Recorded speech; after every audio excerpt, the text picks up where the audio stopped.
महाराज सुखदेव भगवान ने कहा राजा परीक्षित से कि राजन,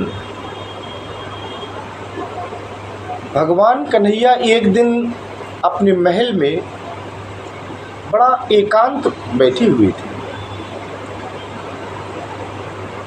कोई पास में नहीं है और पूरे महल में जो सबसे एकांत जगह थी उस स्थान पर जाकर के महाराज हमारे कन्हैया बैठे हैं, रुदन कर रहे हैं, रो रहे हैं।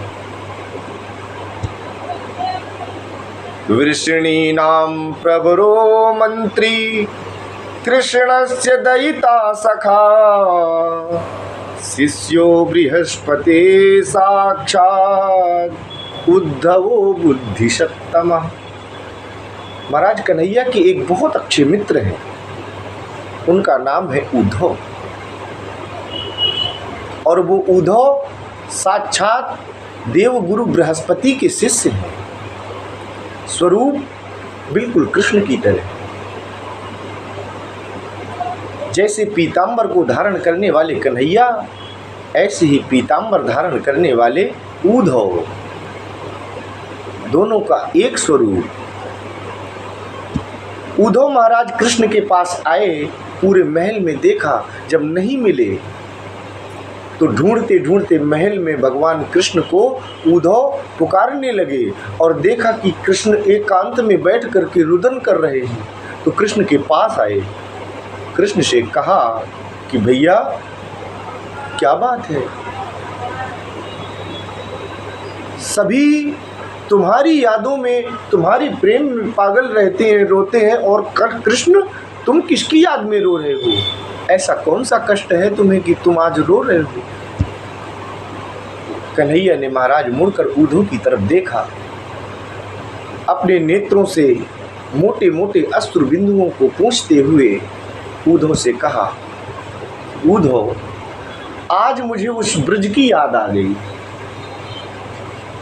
जहाँ से मैं धनुष यज्ञ मेले के आयोजन को देखने के लिए आ रहा था, तो अपनी मैया से, नंद बाबा से और वहाँ गोपिकाओं से, अपने ग्वाल सखाओं से, सभी से वादा करके आया था, उनको वचन दे के आया था कि मैं एक रात्रि वहाँ रुकूंगा, धनुष यज्ञ मेले का दर्शन करूंगा और वापस तुम्हारे पास आ जाऊंगा।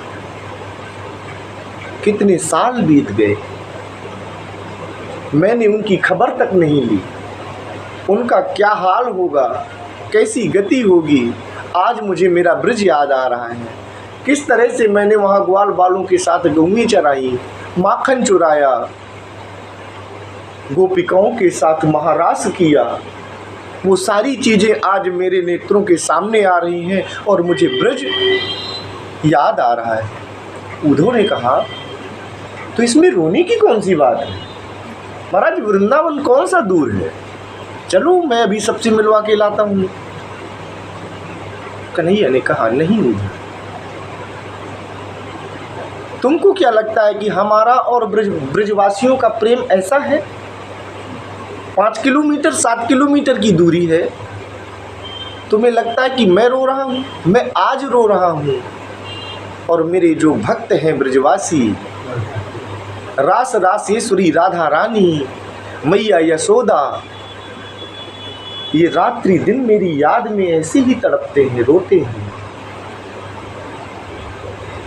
5 किलोमीटर की दूरी है, तुम ये बात कह रहे हो, वो भी ये बात जानती हैं, आकर के मिल सकती हैं, लेकिन प्रेम में तड़प की बात ही अलग होती है।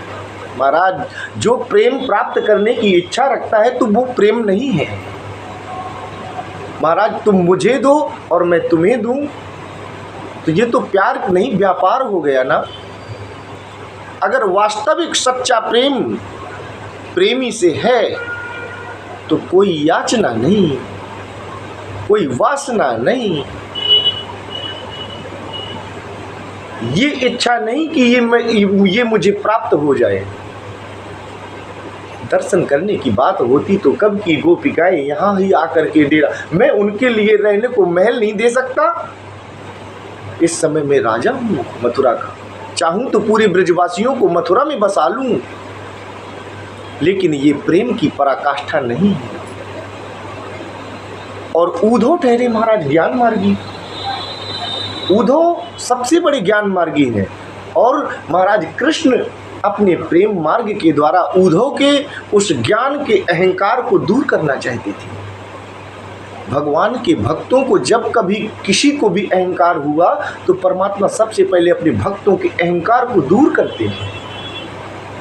आज उद्धव को अपने ज्ञान का अहंकार था। भगवान ने बुलाया, उद्धव से कहा कि मैं एक प्रेम पत्र लिखता हूँ और उस प्रेम पत्र को लेकर के तुम जाकर मेरा संदेशा उन गोपिकाओं तक पहुँचा दो। क्योंकि महाराज मेरी तो स्थिति ये हो गई है, उद्धव जी अपने आप को बता रहे हैं कि हमारा प्रेम कैसा है गोपिकाओं से और ब्रजवासियों से। मथुरा छूटे छूटे द्वारिका, इंद्रप्रस्थ ठुकराऊं, बंसी छूटी गोकुल छूटा, कब तक शस्त्र उठाऊं। पिछले जन्म जानकी तुझ बिन जैसे तैसे बीता, महासमर में रीता रीता, कब तक गाऊं गीता। महाराज कब तक गाऊं गीता, और अभी कितने जन्मों तक तुझसे दूर बिताऊं। कब तक गीत सुनाऊं राधा, कब तक गीत सुनाऊं, कब तक गीत सुनाऊं राधा, कब तक गीत सुनाऊं। तो उद्धव, मैं तो द्वारिका, मथुरा, गोकुल सब कुछ छोड़ सकता हूँ इनके प्रेम में, और सब मुझसे छूटा, लेकिन मैं इनके प्रेम को अपने आप से अलग नहीं कर पाया। और महाराज उद्धव को कन्हैया संदेशा देते हैं। एक कागज उठाया, कलम ली, उसमें लिखा, गोपिकाओं को समझाया कि गोपिकाओं तुम ये मान लो कि कन्हैया बदल गया। कन्हैया अपने जो तुमसे वादा किया था वादा तोड़ दिया। गोपिकाओं के प्रेम की परीक्षा लेने के लिए वो उद्धव को भेज रहे हैं। यहाँ महाराज गोपिकाओं के द्वारा ही उस उद्धव के ज्ञान रूपी अहंकार को दूर करवाने का प्रयास कर रहे हैं कन्हैया। तो मानो कृष्ण कह रहे हों।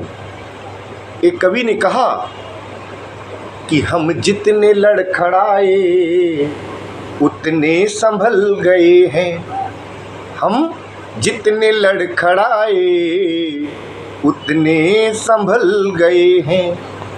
महाराज पहले तो खंडहर थे, अब बन महल गए हैं।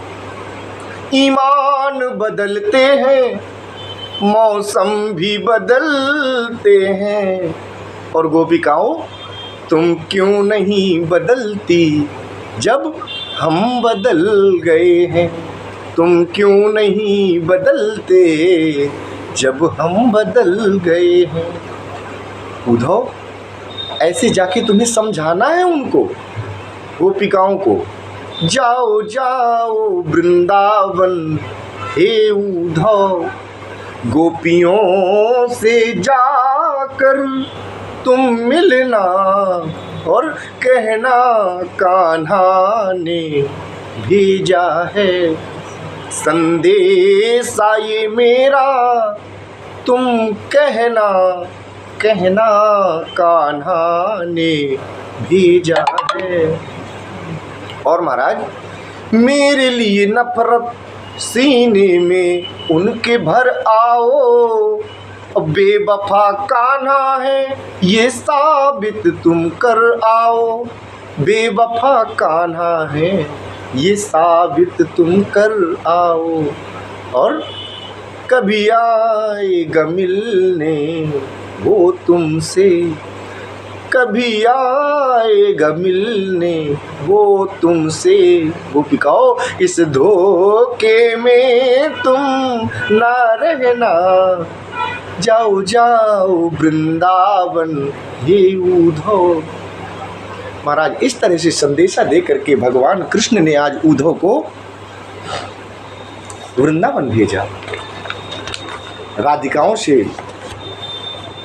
ब्रज वनिताओं से, मैया यशोदा से। देखते हैं कि इसका ज्ञान विजयी होता है या ब्रजवासियों का प्रेम